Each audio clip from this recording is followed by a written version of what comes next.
Boy, Jane, and all you can eat. Hello. Good evening. Pictorial Soup. I like that name. Interesting name. George Wood, hello. Good evening. Mike Flanagan, hello. The Rob Milne, hello. Good evening and welcome. Thank you very much for coming. Hal Sherman, nice to see you again, Hal.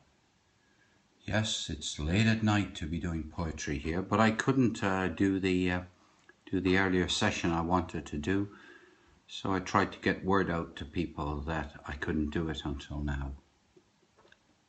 Hello, Flynn 202 Hill End, hello. And thank you, Hal, for inviting other people. Thank you very much. Wow, Party World, David Atchison in Waterford, southeast of Ireland. Real Chris Morton, hello. Hello, thank you, Chris, hello. Good evening. It's 11:30, or just after 11:30. Well, it is a special reading this evening. It is. I'd say a little bit about why it's a very special one this evening. Pictorial Soup invited followers. Oh, that's really nice. Low Dub Stud, yes. In Doncaster, I think. Help me, I hope I got that right, in the UK. Sunny Beach, 1956. Good evening. Hill End. Battery died last night. Oh, David, it's happened to me I don't know how many times. I have never done Oh Captain, My Captain on Periscope. No, I've read Oh Captain, My Captain on a podcast, all right. Sunny Beach, 1956. Hi. And Clonshaw, hello. Good evening. Good evening. Just say hello. Back to Cumbria tomorrow. Oh, Fireman Rich. You know, I haven't heard from Fireman Rich for a few days. MSTAAL. And, well, it's lovely that you're here. You know, one of the nicest times on Periscope, I always think, is the gathering, what I call the gathering. People who, you know, are logging in, wondering who else is here, you know, and one of the nicest things I find is Clonshock. Liz, aka Liz. Okay, Liz, I gotta try and a step joined. Hello. But the nice time when we're all kind of gathering, and people say where they're from. Liz, yes, I'll remember that now. I'm practicing that. The real Chris Morton, hello. Yeah, it is, yes, a fireside chat, Highlander, the gathering. See, I don't know what I'm referring to, but I just thought it is a gathering. It's a coming together. It's a bit like, if it was somebody else's Periscope, I'd say we were all going to the front door for a party. The gathering. Oh, yeah, that was a song back a long time ago. Gregor, hello. Leslie is here. Leslie, Frodo's mum is here. And around the fire camp is Jane Boyd. That's a lovely one, yeah. I thought I might be related to Modpo Mook. Wow, not sure what that is, to be truthful. Okay, look, I'm going to read you the most famous poem by Walt Whitman. And it was written in 1865. The gathering anticipates the whispered wisdom of the man from Cork. Well, the wisdom is with Whitman, isn't it, really, you know? But Abraham Lincoln was assassinated on Good Friday in 1865. He was at the theatre and he was shot and died. And he wasn't just an ordinary hero for Walt Whitman. He was really Whitman's big hero. And Whitman was pretty devastated. And this poem is, you know, Oh Captain, My Captains. Modpo on Coursera, modern poetry class. Okay, well, I mean, I'm not a poetry teacher. I'm just a poetry appreciator, and I write this stuff. So Whitman wrote this poem, "O Captain, My Captain," and the captain is Abraham Lincoln, and it's it's a very heartfelt poem, and it featured in a number of different places. So it means a lot to me to read it, because in a way, I all the time while I was reading Drum Taps here on the Walt Whitman Show, I was always aware that at the end of the Civil War, my hero, Walt Whitman. No, well, yeah, both of them are my hero. Abraham Lincoln, for me, is just up there with Nelson Mandela, a wonderful guy. Wow, Madzu B. Wow, is here.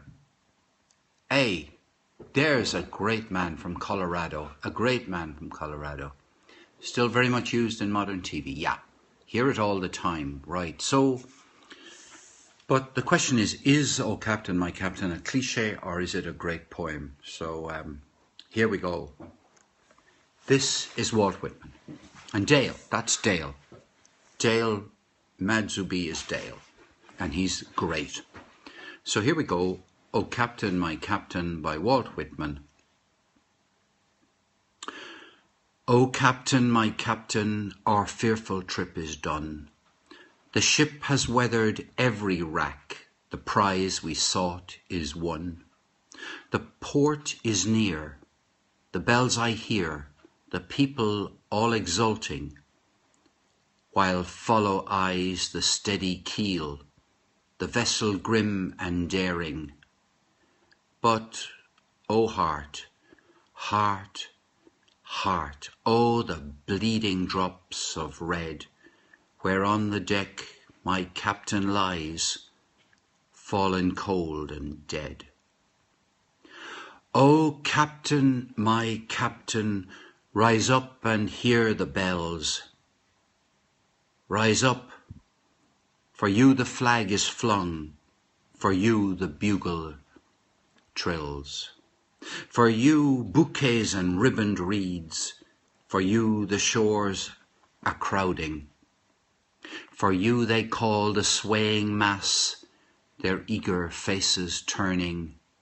Here, Captain, dear father, this arm beneath your head. It is some dream that on the deck you've fallen cold and dead. My captain does not answer, his lips are pale and still. My father does not feel my arm, he has no pulse nor will. The ship is anchored safe and sound, its voyage closed and done. From fearful trip the victor ship comes in with object won. Exult, O shores, and ring, O bells, but I with mournful tread walk the decks my captain lies, fallen cold and dead. Walk the decks my captain lies, fallen cold and dead. Nothing fancy, no hyperbole,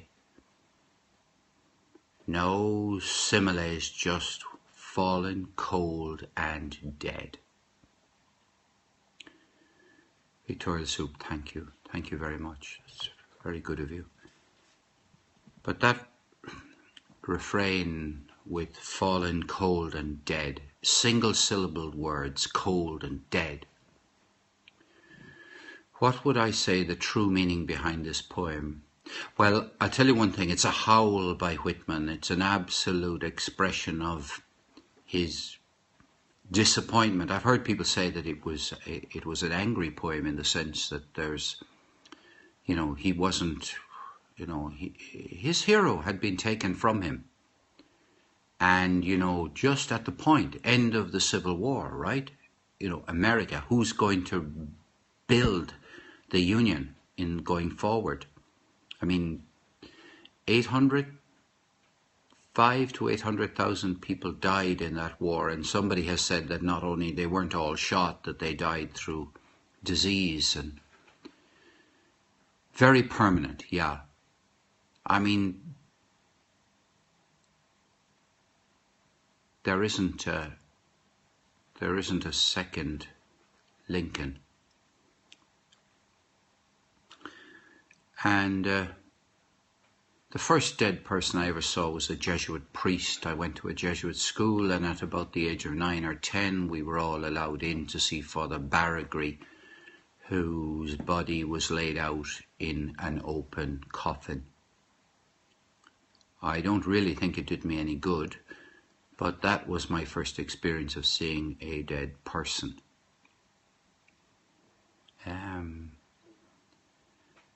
And yeah,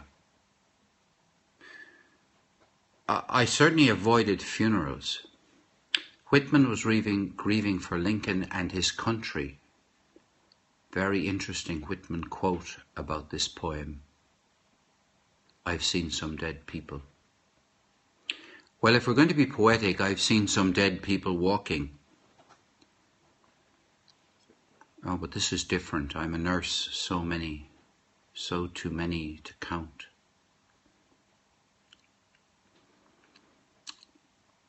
Whitman had seen many dead people. Whitman himself had been to hospitals and seen people dying, and he'd spent time with people before they died.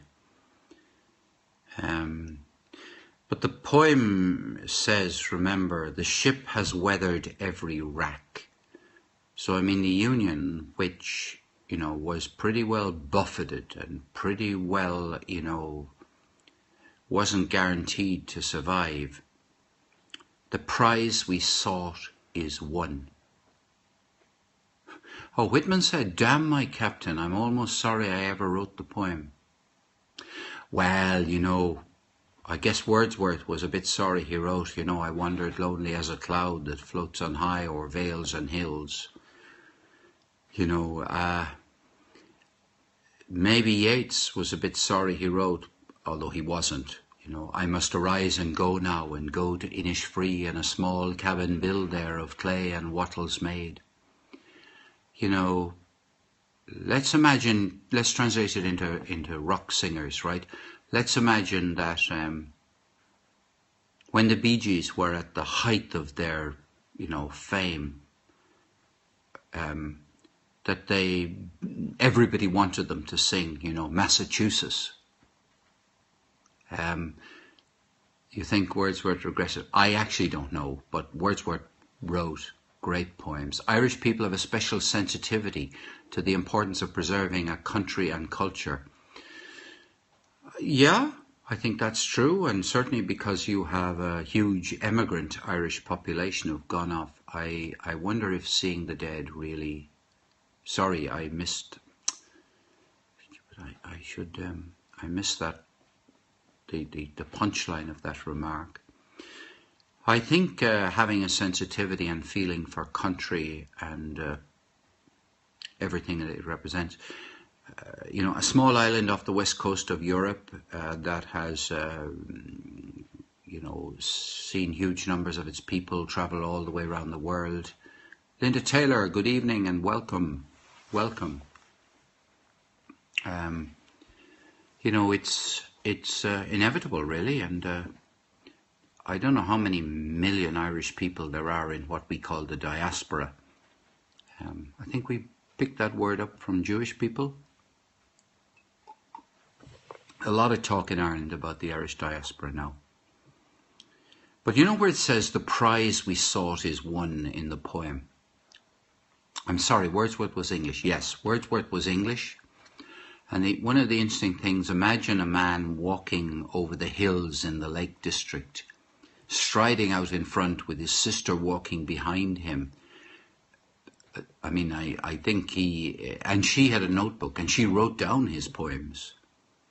So he is, undoubtedly the great, a great English poet, great English romantic poet, a great naturist, a huge... what's my choice of drink tonight? Well, for those of you who weren't here last night, I